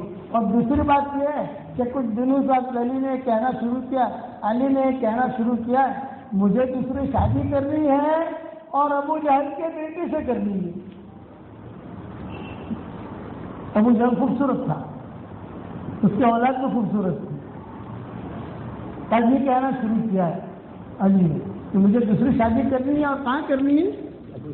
ابو جہل کی چھوکری سے. تو بہت خوبصورت ہے, خاندان ایک ہی تھا نہیں سارا کا سارا. آپ نے فرمایا اچھا, علی نے ایسا کہنا شروع کیا. تو آپ نے کہا الصلاۃ جامعہ, الصلاۃ جامعہ, الصلاۃ جامعہ, آ جاؤ بھائی, آ جاؤ آ جاؤ آ جاؤ. سب کو جمع کیا, اور اس مجلس میں حضور صلی اللہ علیہ وسلم نے حضرت فاطمہ کے فضائل بیان کیے. جب الصلاۃ جامعہ الصلاۃ جامعہ کا اعلان ہوا, حضرت علی نے سنا, وہ بھی آ گئے. اور یہاں آ کر جب پیچھے بیٹھے تو یہاں فاطمہ کے فضائل حضور بیان کر رہے تھے. حضرت علی سمجھ گئے مانو میری شکایت پہنچی ہے. بہت فضائل بیان کی حضرت فاطمہ کے حضور صلی اللہ علیہ وسلم نے. فاطمہ کو جس نے تکلیف دی, اس نے مجھے تکلیف دی وغیرہ اس مجلس کے اندر. حضرت علی سمجھ گئے. اب حضرت فاطمہ آئی گھر پر. حضرت علی نے گھر پر فاطمہ کے داخل ہونے سے پہلے ہی کہہ دیا مجھے دوسری شادی نہیں کرنی, مجھے دوسری شادی نہیں کرنی. اس نے ابا سے جا کر کہہ دیا, اب یہ سوال ہو گیا, جاتے ہوئے شرم نہیں کی مجھے نہیں کرنی. تو فاطمہ نے کہا میرے جانے کے بعد کرنا. جب فاطمہ کا انتقال کا وقت قریب آیا, ایک وصیت یہ نہیں کی تھی علی میں دنیا سے جا رہی ہوں, وہ جو لڑکی کھڑی ہے وہ دیکھو میں نے تمہاری منگنی اس کے ساتھ کر دی. میرے دنیا سے جانے کے بعد اس سے شادی کرنا, لیکن ایک وصیت کر کے جاتی ہوں, ایک رات اس کی رسید کو دینا اور ایک رات حسن حسین کو دینا. اور فاطمہ پڑھو, اس میں ملے گا. یار بیان تو بہت لمبا ہو گیا, اب بات نہیں زیادہ پوری کریں گے. سارا مطلب صاحب رکھو گے انشاءاللہ. بے دین دیندار نہیں بننا. بے دین دیندار کس کو کہتے ہیں؟ کپڑا حلیہ دیندار لوگوں کا, اور زندگی میں دین نہیں, اس کو کہتے ہیں بے دین دیندار. تو بے دین دیندار سب سے زیادہ خطرناک ہوتا ہے, اور دل کا میلہ وہ سب سے بڑا منافق ہوتا ہے. ہمیں ان دونوں سے بچنا ہے. دل اپنا صاف, رات کو سو, سب کو معاف کر کے سو. کرو گے بھائی انشاءاللہ؟ اب ایک ہدیہ دیتا ہوں, قبول کرو گے بھائی انشاءاللہ؟ 10 مرتبہ سورہ اخلاص پڑھو تو جنت میں ایک محل تیار ہو جاتا ہے. 20 مرتبہ سورہ اخلاص پڑھو 2 محل تیار ہو جاتے ہیں. 30 مرتبہ سورہ اخلاص پڑھو 3 محل تیار ہو جاتے ہیں. تو آج کل میرے شاگردوں کو میں کہتا ہوں, جب دنیا بھر میں ہمارے بیانات وغیرہ سنتے ہیں, واٹس ایپ پر سبق سنتے ہیں, میں ان سے کہتا ہوں کہ روزانہ 313 مرتبہ سورہ اخلاص پڑھو تو جنت میں انشاءاللہ 31 بنگلے تیار ہو جائیں گے. اور 104 مرتبہ قرآن شریف پڑھنے کے برابر اللہ ثواب دے گا. اور انشاءاللہ کوئی انکم ٹیکس والا آپ کو فون نہیں کرے گا. ساروس کے اندر آپ 2 بنگلے بنا لو, 2 دکانیں لے لو, تو انکم ٹیکس والے کھڑے ہو جاتے نہیں ہوتے. ہمارا اللہ کا حساب کتاب نہیں لیتا. خالد میں اتنا پڑھو تو تم کو دے دوں گا. آسان ہے کہ نہیں ہے بھائی؟ ہمارے ایک شاگرد ہے شکاگو میں، ڈاکٹر نہیں ہے، اس نے کہا حضرت جی جب سے میں نے سنا ہے آپ سے تو میں نے 10 لاکھ مرتبہ سورہ اخلاص پڑھا. کتنی مرتبہ؟ 10 لاکھ. 5 لاکھ میں نے آپ کو ہدیہ کر دیا، یعنی مجھے ہدیہ کیا. 5 لاکھ میں نے میرے لیے رکھا. میں نے کہا بہت اچھا. کل جب ملتا جو سوال کروں کہ کھوٹو تو نہیں لگاؤں؟ کھوٹو کس لگاؤں نا بھائی؟ کیا پوچھنا چاہتی ہو؟ یہ کہا مولوی صاحب 5 لاکھ مرتبہ میں نے سورہ اخلاص پڑھا تو جنت میں بنگلے ملیں گے. میں نے کہا کروڑوں مرتبہ قسم کھا کے کہتا ہوں ملیں گے. حدیث صحیح ہے. حضور صلی اللہ علیہ وسلم نے عمر سے کہا تھا عمر 10 مرتبہ سورہ اخلاص پڑھ جنت سے ایک بنگلہ ملے گا. حضرت عمر نے کہا میں تو بہت بنگلے بناؤں گا. ارے جتنی طاقت تو بنا تو بناتے تھک جائے گا، وہ دیتے دیتے نہیں تھکے گا. اب دل میں کیا بات آتی ہے؟ بھائی بنگلے تو بہت مل گئے، چلو ٹھیک ہے. مطلب میں بھاڑو ہم سے کہ نہیں آئے. گجراتی کو بھاڑے کا بہت فکر رہتا ہے. گجراتی اور پنجابی انگلینڈ کے اندر گجراتی میں بہت ہے، بھروچی بہت اور پنجابی بہت ہے. پاکستان کے پنجاب کے علاقے کے لوگ بہت ہیں، دونوں مسئلے رہتے ہیں بیانوں کے اندر. تو میں کہتا تھا کہ گجراتی اور پنجابی یہ بھاڑے والے ہوتے ہیں. یہ بھاڑو آپ سے میں نے کہا ڈاکٹر بھاڑو سے آئے نہیں کہ اپنا تو بنگلہ کرسوس لگا تو بناتی جا، جب جنت میں جائیں گے انشاءاللہ مشورہ کر لیں گے.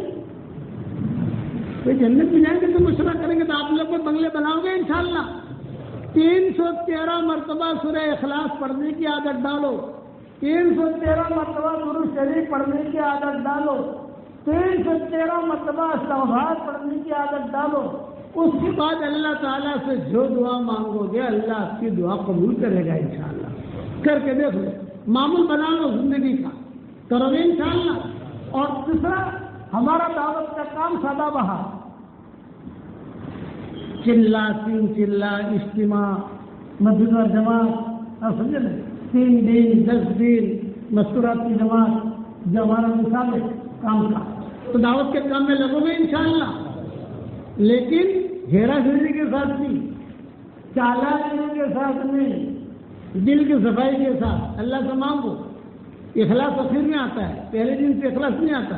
ایک آدمی میرے والد صاحب رحمۃ اللہ علیہ کے پاس آیا، کہا مولانا ہر سال 3 چلا لگاتا ہوں لیکن مطلب اخلاص نہیں آتا. تو ابا نے کہا کہ ریا کہنے کے ساتھ لگا اور اللہ سے اخلاص مانگ.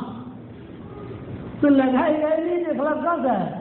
تو جیسا لگاتا ہے لگا اور اللہ سے اخلاص مانگ. ایک نہ ایک دن اللہ تجھے اخلاص سے دے گا. اس میرے کو لگائے گا مطلب دل میں کچرا بھرے لو سے بھرا رہنا تو کچرا آپ نکلو، دل کے کچرے کے ساتھ نکلو اور اللہ تعالیٰ سے کہو کہ اللہ مجھے قلب سلیم دے، اے اللہ مجھے قلب سلیم دے. ایک کچرا ہٹے گا، دوسرا ہٹے گا، تیسرا ہٹے گا، ایک دن آئے گا کہ انشاءاللہ پورا دن سب ہو جائے گا. تو نکلو گے انشاءاللہ.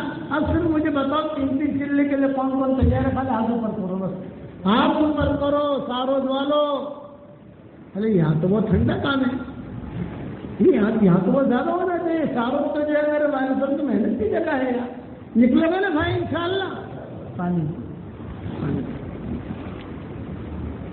اور ایک وظیفہ اور بتاتا ہوں آپ، تمہارے ساروز میں کچھ مجھے گڑبڑ لگ رہی، یا عورتیں پانی بہت ضائع کرتی ہیں ایسا مجھے لگتا ہے. اور یہاں ساروز میں تھوڑا سا معاملہ بھی ہے، گھر والوں میں بچوں میں آپس میں انتشار.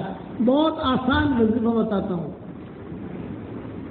یہ عورتیں جب کھانا پکا لیں تو 1 مرتبہ درود شریف پڑھ لیں، 1 مرتبہ سورہ فاتحہ پڑھ لیں، 1 مرتبہ درود شریف پڑھ لیں. کن کم ہو گئے؟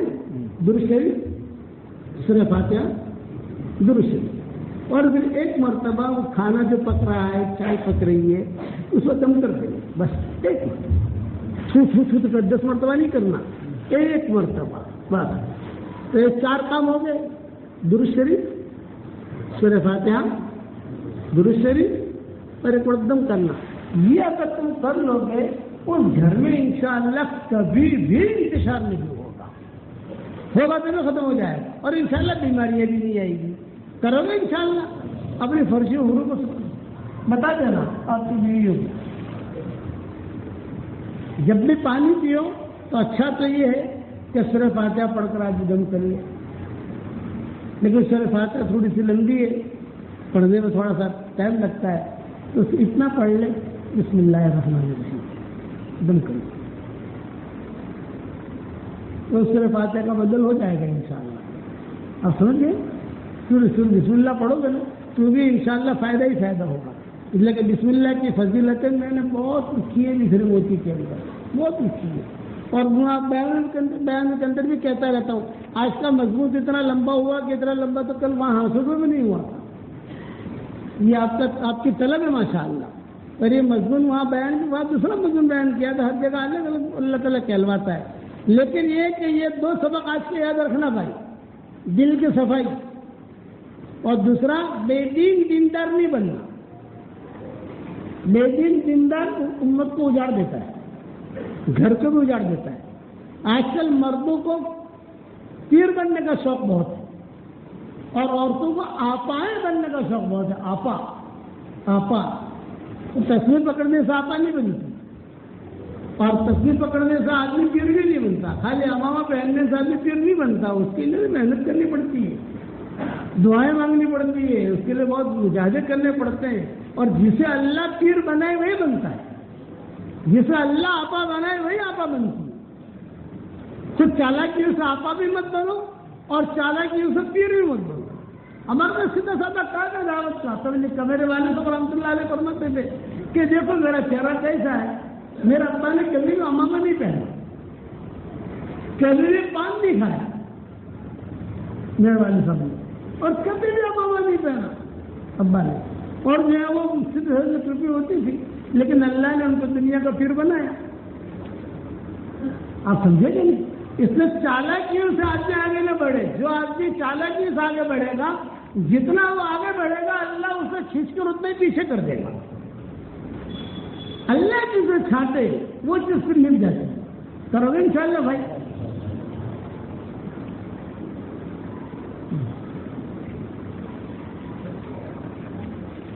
آج میرا ارادہ تھا کہ میں جنت کا بیان کروں،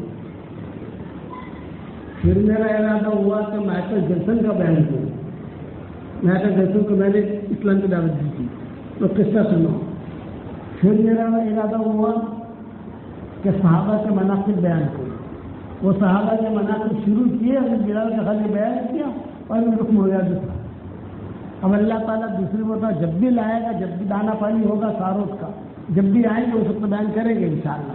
دعا کریں اللہم لک الحمد کما انت اہل فصل وسلم علی سیدنا محمد کما انت اہل وفعل بنا ما انت اہل فإنك أهل التقوى وأهل المغفرة اللهم لك الحمد حمدا حمدا لك الشكر شكرا شكرا كما ينبغي لجلال وجهك وعظيم سلطانك اللهم إنا نسألك الفوز في يوم القضاء ونزل الشهداء وعيش السعداء والنصر على الأعداء ومرافقة الأنبياء يا ذا المن والعطاء یا سمیع الدعاء یا رافع السماء۔ اے اللہ ہمارے گناہوں کو معاف فرما، ہماری خطاؤں سے گزر فرما۔ اے اللہ پورے سارد والوں کو قبول فرما، ان کے مردوں کو قبول فرما، ان کی عورتوں کو قبول فرما، ان کے چھوٹوں کو قبول فرما، ان کے بڑوں کو قبول فرما، ہمارے اس مجلس کو قبول فرما۔ اے اللہ میری تشکیل پر جو روزانہ 313 مرتبہ سورہ اخلاص پڑھے، 313 مرتبہ درود شریف پڑھے، 313 مرتبہ استغفار پڑھے، اے اللہ اس کی ساری دعاؤں کو قبول فرما، اس کی پریشانیوں کو دور فرما۔ اے اللہ جس نے بھی مجھے دعاؤں کے لیے کہا ہو یا دعاؤں کے لیے خطوط میں لکھا ہو، یا جن کا ہم کو کسی قسم کا حق اور احسان ہو، یا جو مجھے اپنی دعاؤں میں یاد کرتے رہتے ہوں، یا مائیں بہنیں بیٹیاں بہوئیں بچیاں مجھے اپنے دعاؤں میں یاد کرتی رہتی ہوں، ہماری ساری دعاؤں میں ان کا پورا پورا حصہ عطا فرما۔ اے اللہ جو بھی پریشان حال ہو ان کے پریشانیوں کو تیرے علاوہ کوئی نہیں جانتا، یہ کہنا بھی نہیں چاہتے، آخرت سے ان سب کی پریشانیوں کو دور فرما۔ جو مقروض ہو آخرت سے ان کے قرضوں کے ادا ہونے کے غیر کا سود کا شکر پیدا فرما۔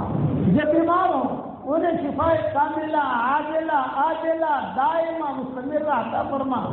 اے اللہ انسانوں میں سے جو بیمار ہو ان کو شفا دے، جناتوں میں سے جو بیمار ہو ان کو شفا دے، جانوروں میں سے جو بیمار ہو تو اس کو ان کو شفا دے۔ اے اللہ جسے دکان کی ضرورت ہے تو دکان عطا فرما، جسے مکان کی ضرورت ہے تو مکان عطا فرما۔ اے اللہ جسے جو چاہیے تو عطا فرما۔